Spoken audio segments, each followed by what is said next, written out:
ఈరోజు Andhra Pradesh DSC SGT science text బుక్లోని మెథడాలజీకి సంబంధించిన మొదటి పాఠాన్ని చూద్దాం.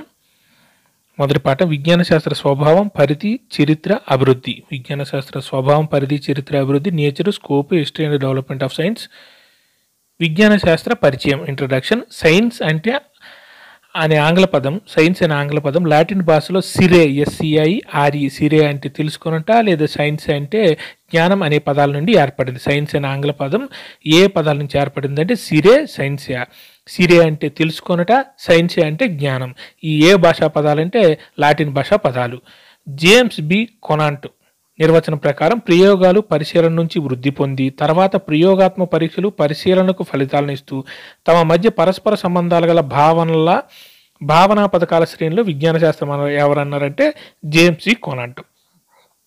జేమ్స్ బి కొనాంట్ నిర్వచన ప్రకారం ప్రయోగాలు పరిశీలన నుంచి వృద్ధి పొంది తర్వాత ప్రయోగాత్మక పరీక్షలు పరిశీలనకు ఫలితాలను ఇస్తూ తమ మధ్య పరస్పర సంబంధాలు గల భావనా పథకాల శ్రేణిలో విజ్ఞాన శాస్త్రం అని అన్నారు. తర్వాత American association for the advancement of science AAAS ప్రకారం విజ్ఞాన శాస్త్రం అనేది నిరంతర పరిశీలన, ప్రయోగం, అన్వయం, నిరూపణల ద్వారా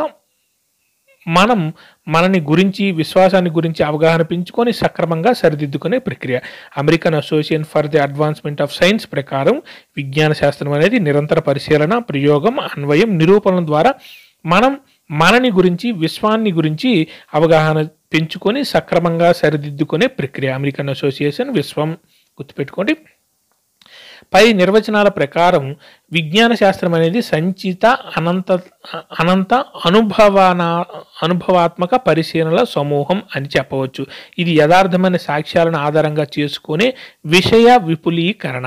పై నిర్వచనాల ప్రకారం విజ్ఞాన శాస్త్రం అనేది సంచిత అనంత అనుభవాత్మక పరిశీలన సమూహం అని చెప్పవచ్చు. ఇది యథార్థమైన సాక్ష్యాలకు ఆధారంగా చేసుకునే విషయ విపులీకరణ. ఇది యథార్థమైన సాక్ష్యాలు. సైన్స్ అంటే యథార్థమైన సాక్ష్యాలు ఉండాలి, ఆధారంగా చేసుకునే విషయ విపులీకరణ, విషయాన్ని విపులీకరించేది సైన్స్. పూర్వకాలంలో భూమండలాన్ని పశ్చిమ ప్రాంతాలకు విభజించారు. ప్రాచ్య ప్రాంతం ఓరియంటల్ రీజియన్లో ఆసియా, భారత ఉపఖండం, చైనా, మలేషియా, గల్ఫ్ మొదలైన ప్రాంతాలు ఉన్నాయి. హరప్పా, మొహంజదారో, సింధు నాగరికతలో భారతీయుల నిర్మాణ శైలి, గణిత, ఖగోళ, వైద్య శాస్త్రాలు ఆర్యభట్ట, బ్రహ్మపుత్ర, వరామహిర, భాస్కర, సుశ్రుతుడు, చరకుడు, ధన్వంతరి, నాగార్జున మొదలైన ప్రతిభావంతుల కృషి నేటికి ఆదర్శప్రాయం. హరప్పా, మొహంజదారో, సింధు నాగరికతలో భారతీయుల నిర్మాణ శైలి, గణిత, ఖగోళ, వైద్య శాస్త్రాలు ఆర్యభట్ట, బ్రహ్మగుప్త, వరామహిర, భాస్కర, సుశ్రుతుడు, చరకుడు, ధన్వంతరి, నాగార్జున మొదలైన ప్రజ్ఞావంతుల కృషి నేటికి ఆదర్శప్రాయం. విజ్ఞాన శాస్త్రాభివృద్ధిలో భారతదేశం ప్రపంచంలోనే గురుస్థానంలో ఉన్న రోజుల్లో ఇక్కడ విజ్ఞానం పశ్చిమ దేశాలకు వ్యాపించింది. కాలక్రమేణా భారతదేశాన్ని ఆక్రమించి పరిపాలించిన విదేశీయులు మన విజ్ఞాన భాండాగారాలను, విజ్ఞానాన్ని, విలువైన సమాచారాన్ని నాశనం చేయడం వల్ల విజ్ఞాన అభివృద్ధి క్షీణించి అపార విజ్ఞానం మరుగున పడిపోయింది. విజ్ఞాన శాస్త్ర అభివృద్ధిలో భారతదేశం ప్రపంచంలోని గురుస్థానంలో ఉన్న రోజుల్లో ఇక్కడ విజ్ఞానం పశ్చిమ దేశాలకు వ్యాపించింది. కాలక్రమేణా భారతదేశాన్ని ఆక్రమించి పరిపాలించిన విదేశీయులు మన విజ్ఞాన భాండాగారాలను, విజ్ఞానాన్ని, విలువైన సమాచారం నాశనం చేయడం వల్ల విజ్ఞానాభివృద్ధి క్షీణించి అపార విజ్ఞానం మరుగున పడిపోయింది. తర్వాత విజ్ఞాన శాస్త్ర స్వభావం గురించి చూద్దాం. Nature of science. విజ్ఞాన శాస్త్రం క్రమబద్ధం చేయబడిన లేదా వ్యవస్థీకరించబడిన జ్ఞానం. విజ్ఞాన శాస్త్రం అనేది క్రమబద్ధం చేయబడిన లేదా ఒక వ్యవస్థగా వ్యవస్థీకరించబడిన జ్ఞానం విజ్ఞాన శాస్త్రం అనేది. దీని యొక్క స్వభావం ఎలా ఉంటుందంటే క్రమబద్ధం, వ్యవస్థీకరించిన జ్ఞానం. విజ్ఞాన శాస్త్రం లక్ష్యాత్మకత, అబ్జెక్టివిటీ, స్వీయాత్మకత, సబ్జెక్టివిటీపై ఆధారపడి ధృవీకరణ, వెరిఫికేషన్కు నిలబడుతుంది. కేవలం సత్యాన్ని పరిగణలోకి తీసుకుంటుంది. విజ్ఞాన శాస్త్రం అనేది లక్ష్యాత్మక, స్వీయాత్మకతలపై ఆధారపడి ధృవీకరణకు నిలబడుతుంది. అంటే ధృవీకరించాలి మనం. మరి కేవలం సత్యాన్ని పరిగణలోకి తీసుకుంటుంది విజ్ఞాన శాస్త్రం అనేది. విజ్ఞాన శాస్త్రం అంటే ప్రక్రియ మరియు ఉత్పన్నం. విజ్ఞాన శాస్త్రం అంటే అది ఒక ప్రక్రియ, అది ఒక ఉత్పన్నం. శాస్త్రీయ పద్ధతిని అనుసరించినప్పుడు విజ్ఞాన శాస్త్రం శాస్త్రీయ ప్రక్రియగా వ్యవహరించబడుతుంది. శాస్త్రీయ పద్ధతిని అనుసరించినప్పుడు విజ్ఞాన శాస్త్రం శాస్త్రీయ ప్రక్రియగా వ్యవహరించబడుతుంది. సత్యాలను రాబట్టడంలో పరిశీలన, ప్రయోగాలపై ఆధారపడుతుంది. తద్వారా సిద్ధాంతాలు, భావనలు, సూత్రాలను రూపొందిస్తుంది. సత్యాలను రాబట్టడంలో పరిశీలన, ప్రయోగాలపై ఆధారపడుతుంది. ఏంటి విజ్ఞాన శాస్త్రం? తద్వారా సిద్ధాంతాలు, భావనలు, సూత్రాలను రూపొందిస్తుంది. తర్వాత విజ్ఞాన శాస్త్రం పరిధి. విజ్ఞాన శాస్త్ర పరిధి చాలా విస్తృతమైనది. తన పరిధిలో సత్యాన్ని కనుక్కోవడానికి ప్రయత్నిస్తుంది. విజ్ఞాన శాస్త్ర పరిధి చాలా విస్తృతమైనది. ఈ తన పరిధిలో సత్యాన్ని కొనుక్కోవడానికి ప్రయత్నిస్తుంది. ఏం ప్రయత్నిస్తుందంటే సత్యాన్ని కొనుక్కోవడానికి. పరిశీలింపదగిన రుజువుకి నిలబడిన విషయాలని తన పరిధిలోకి తీసుకుంటుంది. మనం పరిశీలించదగేది రుజువుకి నిలబడిన విషయాలను తన పరిధిలోకి తీసుకుంటుంది విజ్ఞాన శాస్త్రం. వేల సంవత్సరాల మానవ మేధోమదనాన్ని సరిగ్గా అవగాహన చేసుకోవడానికి విజ్ఞాన శాస్త్రం స్థూలంగా భౌతిక, రసాయనిక, జీవశాస్త్రాలకు విభజించడం జరిగింది. వేల సంవత్సరాల మానవ మేధోమదనాన్ని సరిగ్గా అవగాహన చేసుకోవడానికి విజ్ఞాన శాస్త్రం స్థూలంగా భౌతిక, రసాయనిక, జీవశాస్త్రాలకు విభజించడం జరిగింది. తర్వాత అందులో మొదటిది భౌతిక శాస్త్రం, ఫిజిక్స్. ఇది పదార్థం మరియు శక్తి యొక్క స్వభావం, లక్షణాలకు సంబంధించిన విజ్ఞాన శాస్త్ర శాఖ. భౌతిక శాస్త్రం అధ్యయనం చేయడం వల్ల భూమి, సౌర వ్యవస్థ, నక్షత్ర మండలాల ఆవిర్భావం, పదార్థం వాడుకలోకి ఎలా వచ్చింది అనే దాని గురించి మరింత తెలియజేస్తుంది. ఈ భౌతిక శాస్త్రం చదవడం వల్ల పదార్థం మరియు శక్తి యొక్క స్వభావం, లక్షణాలకు సంబంధించిన విజ్ఞాన శాస్త్ర శాఖ ఇది. విజ్ఞాన శాస్త్రం అధ్యయనం చేయడం వల్ల భూమి, సౌర వ్యవస్థ, నక్షత్ర మండలాల ఆవిర్భావం, పదార్థం వాడుకలోకి ఎలా వచ్చింది అనే దాని గురించి మరింత తెలియజేస్తుంది. తర్వాత రసాయనిక శాస్త్రం, కెమిస్ట్రీ. పదార్థం మరియు దానిలో జరిగే మార్పుల గురించి అధ్యయనం చేసే శాస్త్రం రసాయన శాస్త్రం. ఇది పదార్థం యొక్క సంఘటన, ప్రవర్తన, నిర్మాణం మరియు లక్షణాలతో పాటు రసాయనిక ప్రతిచర్యల సమయంలో అది పొందే మార్పులను కూడా సంబంధించింది. ఇవన్నీ మనకు తెలుసు. రసాయన శాస్త్రం అంటే తర్వాత జీవశాస్త్రం, బయాలజీ. జీవుల పుట్టుక, నిర్మాణం, శరీర ధర్మక్రియ, పెరుగుదల, పరిణామం, విస్తరణ మరియు వర్గీకరణతో సహా వాటి అధ్యయనం. ఇందులో అంతర్నిర్మాణ శాస్త్రం, కణజీవ శాస్త్రం, ఆవరణ శాస్త్రం, జన్యు శాస్త్రం, పిండోత్పత్తి శాస్త్రం మొదలైన అనేక శాఖలు కలవు. ఈ ముఖ్య శాఖలు కాకుండా జీవ భౌతిక శాస్త్రం, జీవ రసాయన శాస్త్రం, జీవ సాంకేతిక శాస్త్రం, వ్యవసాయ శాస్త్రం వంటి అనువర్తిత శాఖలు కూడా విజ్ఞాన శాస్త్ర పరిధిలోనివే.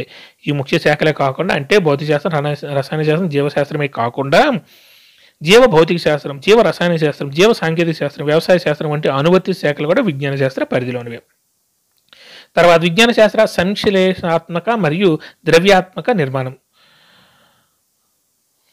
1964 సంవత్సరంలో జేజే షవాబ్ అంటే హిస్టరీ అనుకోండి, జేజే షవాబ్ పిహెచ్ ఫినిక్స్ అనే శాస్త్రవేత్తలు విజ్ఞాన శాస్త్ర నిర్మాణాన్ని విజ్ఞాన శాస్త్ర ప్రక్రియ మరియు ఫలితాల కలయికలతో రూపొందించారు. ఆ తర్వాత విజ్ఞాన శాస్త్రాన్ని సంశ్లేషణాత్మక మరియు ద్రవ్యాత్మక నిర్మాణాలకు వివరించారు.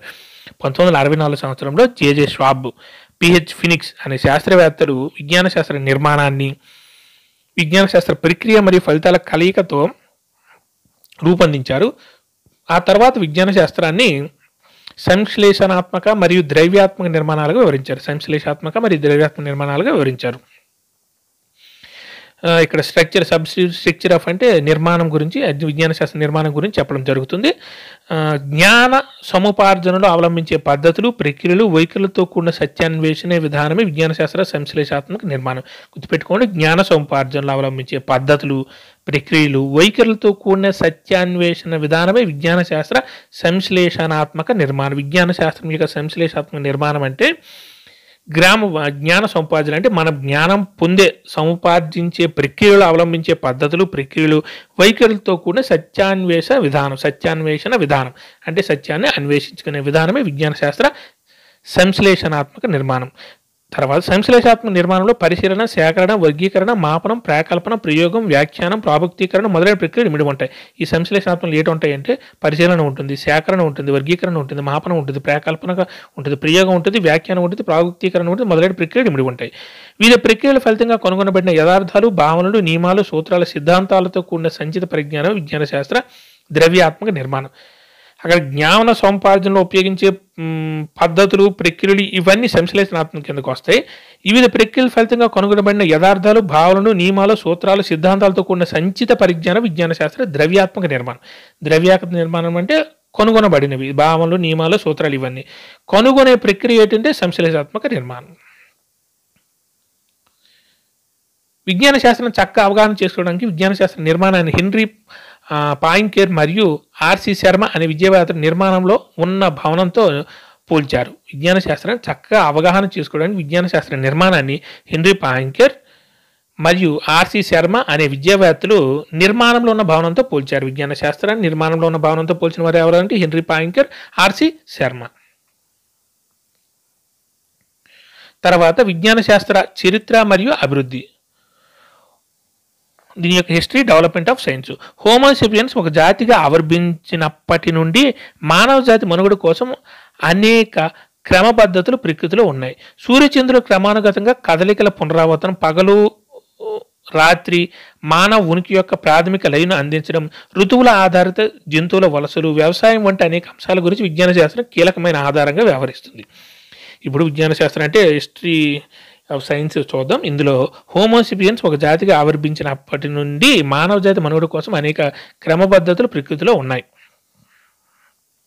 సూర్యచంద్రులు క్రమానుగతంగా కదలికల పునరావృతం, పగలు మరియు రాత్రి, మానవ ఉనికి యొక్క ప్రాథమిక లైన్ అందించడం, ఋతువుల ఆధారిత జంతువుల వలసలు, వ్యవసాయం వంటి అనేక అంశాల గురించి విజ్ఞాన శాస్త్రం కీలకమైన ఆధారంగా వ్యవహరిస్తుంది. అలాగే వ్రాత వ్యవస్థల ఆగమనంతో అంటే రాయడం ఆగమనంతో ప్రాచీన ఈజిప్ట్ మరియు మెసొపటోమియా వంటి నాగరికతల్లో శాస్త్రీయ ప్రక్రియలకు ప్రత్యక్ష సాక్ష్యం స్పష్టంగా కనిపిస్తుంది. క్రీస్తుపూర్వం దాదాపు 3000 నుంచి 1200 విజ్ఞాన శాస్త్ర చరిత్రలో తొలి లిఖిత రికార్డులు కనుగొనబడ్డాయి. క్రీస్తుపూర్వం దాదాపు 3000 నుంచి 1200లో విజ్ఞాన శాస్త్ర చరిత్రలో తొలి లిఖిత రికార్డులు కనుగొనబడ్డాయి. వీటిలో గణితం, ఖగోళ శాస్త్రం, భౌతిక శాస్త్రం, దశాంశ సంఖ్యా విధానం, క్యాలెండర్ల గురించి పరిజ్ఞానం లిఖించబడ్డాయి. వ్రాత వ్యవస్థల ఆగమనంతో ప్రాచీన ఈజిప్ట్ మరియు మెసొపటోమియా వంటి నాగరికతలతో శాస్త్రీయ ప్రక్రియలకు ప్రత్యక్ష సాక్ష్యం స్పష్టంగా కనిపిస్తుంది. క్రీస్తుపూర్వం దాదాపు 3000 నుంచి 1200లో విజ్ఞాన శాస్త్ర చరిత్రలో తొలి లిఖిత రికార్డులు కనుగొనబడ్డాయి. ఇప్పుడు తొలి లిఖిత రికార్డులు కనుగొనబడి క్రీస్తుపూర్వం దాదాపు 3000 నుంచి 1200లో. వీటిలో గణితం, ఖగోళ శాస్త్రం, ఔషధ శాస్త్రం, దశాంశ సంఖ్యా విధానం, క్యాలెండర్ల గురించి పరిజ్ఞానం లిఖించబడ్డాయి. తర్వాత భారతదేశంలో వేదకాలం నాటి గ్రంథాలు సంఖ్యా వినియోగానికి ఆధారాలను అందిస్తున్నాయి. భారతదేశంలో వేదకాలం నాటి గ్రంథాలు సంఖ్యా వినియోగానికి ఆధారాలను అందిస్తున్నాయి. వేదకాలం నాటి సాహిత్యం పశువైద్యం యొక్క ప్రారంభ రికార్డులను అందిస్తున్నాయి. వేదకాలం నాటి సాహిత్యం పశువైద్యం యొక్క ప్రారంభ రికార్డులను అందిస్తున్నాయి. కుష్టి వ్యాధి, కంటి శుక్లం, శస్త్రచికిత్స, ప్లాస్టిక్ సర్జరీ గురించి ప్రస్తావన సుశ్రుత సంహిత అనే వైద్య గ్రంథంలో వివరించబడింది. కంటి శుక్లం, శస్త్రచికిత్స, ప్లాస్టిక్ సర్జరీ వంటి ప్రస్తావన సుశ్రుత సంహిత అనే వైద్య గ్రంథాలు వివరించబడింది. భారతీయ వైద్యులను సుశ్రుతుడు మరియు చరకుడు రెండు రకాల మధుమేహాలను గుర్తించారు. ఎవరంటే సుశ్రుతుడు మరియు చరకుడు. కౌటిల్యుని అర్థశాస్త్రంలో డ్యాములు, బ్రిడ్జిల నిర్మాణాన్ని గురించి కూడా వివరించడం జరిగింది. కౌటిల్యుని అర్థశాస్త్రంలో డ్యాములు, బ్రిడ్జిల నిర్మాణాన్ని గురించి కూడా వివరించడం జరిగింది. Thank you.